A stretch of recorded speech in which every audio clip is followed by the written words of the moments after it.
আৰু cut off কিমান যাব 30 ৰ পৰা 32 যোৱা ডিস্ট্ৰিক্ট ওলাব 34 লৈকে যোৱা ডিস্ট্ৰিক্ট ওলাব 27 ৰ পৰা 28 যোৱা ডিস্ট্ৰিক্ট ওলাব 29 ও যাব কিছুমানৰ আৰু কিছুমান পোষ্টৰ তো 27 26 পইণ্ট সামথিং যাব আৰু কিছুমান এনেকুৱা ডিস্ট্ৰিক্ট থাকিব যত নেকি 23 গুড মৰ্নিং এভৰিৱান এডিয়াৰি চিন্তা হেহে হোৱা নাই আৰু এটা নতুন চিন্তা কিছুমানে হয়তো পাস কৰিব কিছুমানে হয়তো অলপৰ কাৰণে ৰৈ যাব অসম পুলিচৰ ৰিজাল্ট আহিব মাত্ৰ কেইটামান মুহূৰ্ত বাকি আছে হয়তো ৰাতি 12 বজাতো দিব পাৰে নহলে অহাকালি 11 বজাৰ ভিতৰতো দিব পাৰে কাৰণ টাইম কিবা এটা নহয় কিবা এটাৰ ভিতৰত আপোনাৰ ৰিজাল্টটো আহিব এতিয়া মই এই ভিডিওটো কিয় বনাইছো আপোনালোকে চিন্তা কৰিব নালাগে আপুনি যদি পঢ়ি আছে তেতিয়া হলে বহুত বেছি ভাল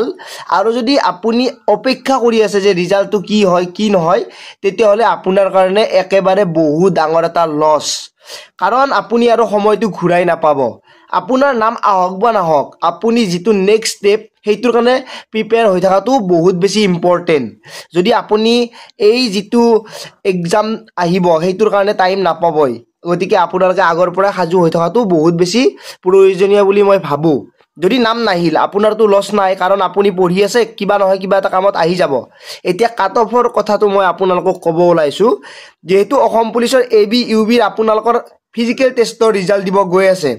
ফাইনেল মেৰিট লিষ্টৰ বাবে আপোনালোকে আৰু দুটা স্টেপ পাৰ কৰিব লাগিব এটা ৰিটেন টেষ্ট আৰু এটা ভাইবা যেটো ৰিটেন টেষ্ট আছে হেইটোৰ কাট অফ যেতিয়া মাৰিব তেতিয়া দুজন লৰা সিলেক্ট হ'ব ভাইবাৰ কাৰণে আৰু যেতিয়া ফাইনেল মেৰিট লিষ্ট মাৰিব তেতিয়া এজন লৰা সিলেক্ট হৈ যাব এতিয়া এই পাঁচজন লৰাৰ ভিতৰত বা ছোৱালীৰ ভিতৰত আপোনাৰ নাম থকাৰ বাবে এটাটো কাট অফ যাবই যদি আপোনালোকে নোটিফিকেশনখন ভালদৰে পঢ়িছে তেতিয়া হলে গম পাব যে আপোনালোকৰ যিখন ডিস্ট্ৰিক্ট মানে আপোনালোকে 2011 ৰ লোকপিয়ল অনুসৰি যিখিনি মানুহ আছে পপুলেশন আছে সেইখিনি আধাৰত কাট অফটো মাৰাৰ চান্স আছে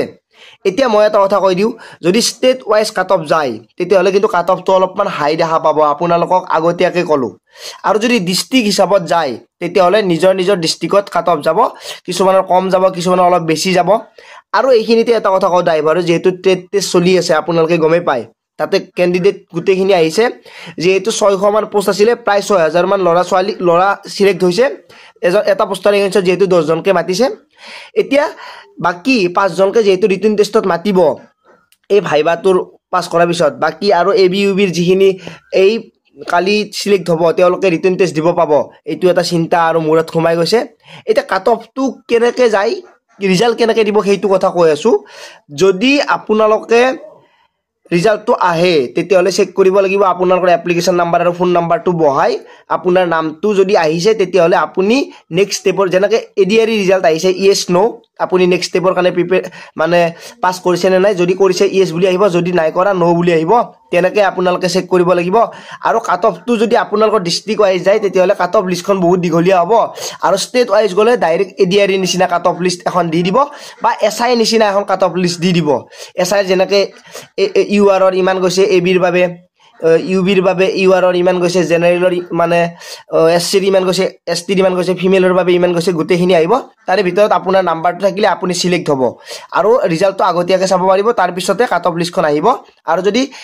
ৰিজাল্টটোৰ কাট অফটো যদি ডিস্ট্ৰিক্ট ওয়াইজ যায় তেতিয়া হলে ডিস্ট্ৰিক্ট ওয়াইজ কাট অফ আহিব লিষ্টখন দীঘলীয়া হ'ব এতিয়া কেনেকৈ যায় কি হয় হেইটো টাইমত গম পাম এতিয়া আপোনালোকক কও আপুনি কেৱল আপোনাৰ যেটো নেক্সট স্টেপ আছে হেইটোৰ কাৰণে প্ৰিপাৰেচন কৰক আৰু কাট অফ কিমান যাব 30 ৰ পৰা 32 যোৱা ডিস্ট্ৰিক্ট ওলাব 34 লৈকে যোৱা ডিস্ট্ৰিক্ট ওলাব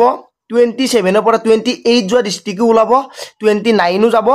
কিছুমানৰ আৰু কিছুমান পোষ্টৰ তো 27 26 পইণ্ট সামথিং যাব আৰু কিছুমান এনেকুৱা ডিস্ট্ৰিক্ট থাকিব যত নেকি 23 পালে ছোৱালীয়ে সিলেক্ট হ'ব আৰু বাকি ঠিক তেনেকৈ এবিৰ বাবে আপোনালোকে 22 ৰ কাৰণে আপুনি 19 মান যোগ কৰি দিলে যিমান হয় হিমানখিনি আপোনালোকে নাম্বাৰ পাবই লাগিব কিছুমানৰ ধৰি ল 47 48 49 50 51 52 53 54 পৰ্যন্ত কাট অফ যোৱা ডিস্ট্ৰিক্ট ওলাব পাৰে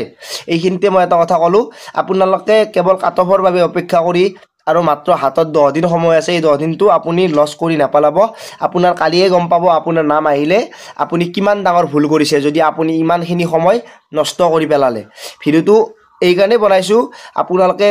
ৰেডি হৈ থাকক এবি ইউবি কাট অফৰ বাবে আৰু কাট অফটো নাম্বাৰ কিমান যায় কিমান আহে সেইটো টাইমত এনেও গম পাব আপোনাৰ ৰিজাল্টটো ভাল হওক তাৰে আশা কৰোঁ আৰু সকলোৱে ভিডিঅ'টো শ্বেয়াৰ কৰি দিব আৰু সকলোতকৈ আগতে আপডেট পাবৰ বাবে টেলিগ্ৰামৰ লিংক ডেছক্ৰিপশ্যনত দিয়া আছে গৈ আপোনালোকে জইন হৈ ল'ব পাৰে তাতে সকলো আপডেট আহিব ৰিজাল্ট দিলেও আহিব ভিডিঅ' নিদিলেও আপোনালোকে তাতে ৰিজাল্টৰ link result list cut off list সকলো পাব ভিডিঅ'টো সকলোৱে শ্বেয়াৰ কৰি দিব নাপাহৰিব আজিলৈ মানে পুনৰ লগ পাই আশাৰে মই জিতুমণি জয় আই অসম